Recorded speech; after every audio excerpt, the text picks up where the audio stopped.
Okay. Another thing in that same audio of Suge that he was talking about, he mentioned the James Williams name again. Can you? I know you spoke on that previously. Can you explain what he's referring to when he says that name? When me and Suge first started, when I got out of prison, James Williams was able to catch a flight. James Williams was able to leave town. James Williams, he had a female in the DMV that got me a driver license in James Williams. So that tells you how much certain individuals know about a person. Nigga, I didn't go to prison, James Williams. I went to prison, James McDonald. I was James McDonald living on 1609 East Killen since 1973. And he knew that. He was just being Suge. Okay, but he just being a comedian. these are questions that's Yeah.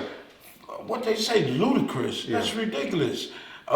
He knew what James Williams was. It was a fictitious name until I burnt that motherfucker out. Caught a DUI and keep it 100 in my Cadillac rolling, getting some motherfucking ducky, and the police pulled us over. And you good to speak on it. Statute of limitation is up on that, y'all. No, I went to jail for DUI. Oh, under James Williams? But under James Williams went to jail. Yeah, exactly. And when they released me, no, real shit. When I got out 12, 13 hours later, I was gone. I took that motherfucker, bent it up, threw it out the motherfucking window, kept it pushing. Now, if they find that in the street, they some bad motherfuckers. Yeah, but what I'm trying to tell you is it's a warning in the name for James Williams.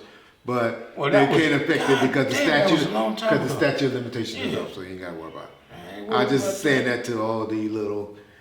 Trust me, I read comments, and I know what motherfuckers be saying. Well, and I learned not to pay attention to all of that bullshit because one thing I understand, and it's cool. Everybody got a right to their own opinion, to what they think. Most people don't think about what they're hearing. Yeah. Or last thing they hear, they believe. Yeah, so it comes factual. And that's one of our biggest problems. You know what I'm saying? For one, we can't work with each other. For one, we can't hang and kick it with each other. Drugs or marijuana gonna kill that. Because somebody gonna get high and drunk and be ready to fight. Yeah. I mean, we gotta get better with ourselves. And then these little kids, they only want to take bits and pieces of a conversation and then come up with their own terminology of what the fuck is really happening. So you can't teach a kid that I'm trying to tell y'all not to be like me. Y'all gonna turn that to something else. Yeah. You know what I'm saying? So I tend not to want to try to explain that type of shit. At a certain age group, you are not gonna get some I have. Yeah. I done had on the phone where a brother get at me and tell me, man, he appreciate me because his son graduated and he didn't have to bury him. And if you say one person is all this shit and all this you do, no, I have more, but man, if you say one, it's worth it. Made my day, and it's worth it. And I'm for good. one of y'all on YouTube to learn something from us.